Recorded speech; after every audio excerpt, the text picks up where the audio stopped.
বন্ধুরা দেখেন, আমি এমন একটি জায়গায় আমি এসেছি। দেখেন আমাদের গ্রামের উত্তর সাইডে দেখেন একটি বিল আছে। সে বিলটার নাম বললে হয়তো আপনারা চিনতে পারবেন, এবং কলকাতার থেকেও এবং ভারত থেকেও আপনারা চিনতে পারবেন। যার কারণ সেই জায়গাটা হলো, যার নাম শুনেছেন হয়তো অনেকেই জানেন, অনেকেই জানেন না হয়তো। সেই নামটা আমি বলছি যে নর্দর বিল।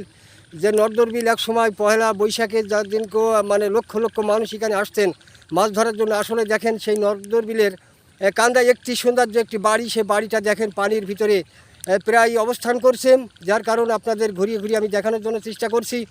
আমাদের এই নর্দর বিলে কয়েকশো হাজার একর বিঘে সম্পদ। এই নর্দর বিলে আসলে এখানে আপনারা জানেন যেখানে নর্দর বিল আসলে আমাদের এই বিলের উত্তর সাইডটাই হচ্ছে কিনা আপনার এটা হচ্ছে নর্দর গ্রাম, এবং দক্ষিণ সাইডে আমাদের মোল্লাডাঙ্গা, যেখানে হাজার হাজার মানুষের বসবাস। আসলে সেখানে আসলে এই বিলটাই কয়েকশো হাজার একর বিঘে সম্পদ। যার কারণ এখানে প্রতি বছরেই এই বিলটা মাছ যায়। আসলে এই বিলের যে জমিগুলো যদি এখানে আমাদের একটি খালের যদি খনন এটা হতো, তাহলে হয়তো আমরা এখান থেকে প্রতি বছর এখানে আমন ধান হয়তো আমরা রোপণ করতে পারতাম। আসলে কিন্তু দেখেন যে সেই জায়গাটা এমন পরিণতি, বা সেখানে দেখেন আপনাদের নাগালের বাইরে চলে যাবে আপনাদের চোখ। যার কারণ যে এত দূরত্ব পানি, বা এই পানিতে আপনার কখনো কোনো রকম সম্ভব নয় এই মাঠটা, এই নর্দর বিলটা এখানে আমন ধান রোপণ করা।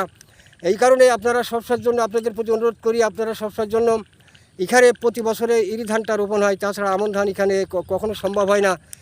এখানে এই কারণে আমাদের গ্রাম এবং নর্দর বিল এবং এবং মোল্লাডাঙ্গার এখানে হাজার হাজার মানুষের এখানে অনেক সমস্যা দেখা দিচ্ছে। যার কারণে এখানে আবাদ না হওয়াতে আসলে আপনাদের প্রতি অনুরোধ করি সবসময়ের জন্য আপনারা সবাই একত্রিত হন, দলবদ্ধ হন।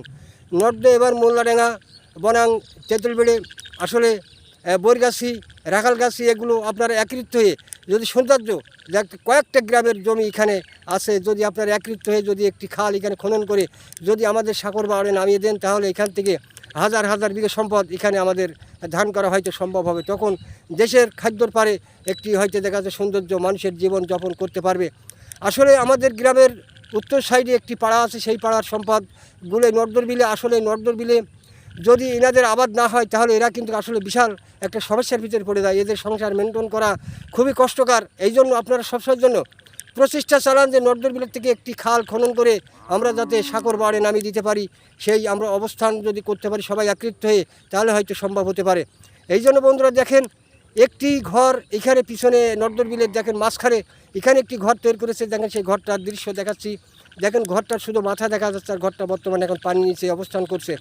আসলে বন্ধুরা দেখেন, সবসময়ের জন্য দলবদ্ধ হয়ে ঐক্যবদ্ধ হয়ে যদি একটি কাজ করা হয়, তাহলে হয়তো সেই কাজে আমরা সাকসেসফুল হতে পারি। কিন্তু এখানে দেখেন আজকে আমরা হিংসাহিংসিতে ভরে গেছি, ক্ষমতায় অপচয় ব্যবহার করি। আসলে মানুষের আমরা হিংসা করি, মানুষকে অপচয় ব্যবহার করি আজকে আমরা ধ্বংস হয়ে যাচ্ছি। সেই ধ্বংসর পথ থেকে আমরা বাঁচার জন্য আসলে আমরা একত্রিত হয়ে সবাই ঐক্যবদ্ধ হয়ে আমরা নর্দর বিলের একটি খাল তৈরি করে আমরা সাগর বাড়ে নামিয়ে দিলে হয়তো এখানে কয়েকশো হাজার একর বিঘে সম্পদ আমরা এখানে আবাদ করতে পারবো। বন্ধুরা ভালো থাকবেন, সুস্থ থাকবেন। সবার প্রতি অন্তরস্থল থেকে ভালোবাসার অভিরামীকে। যার কারণে আকাশে প্রচণ্ড মেঘ। আগামীকালকে ভিডিও দেবো, কিন্তু সেই ভিডিওটা নাই। এই কারণে আমি এখানে আসছি ভিডিও তৈরি করার জন্য। বন্ধুরা সবাই ভালো থাকবেন, সুস্থ থাকবেন, এবং ভিডিওটা যদি ভালো লাগে অবশ্যই শেয়ার করে সারা বিশ্বের মাঝে ছড়িয়ে দেবেন। ধন্যবাদ, সবাই ভালো থাকবেন।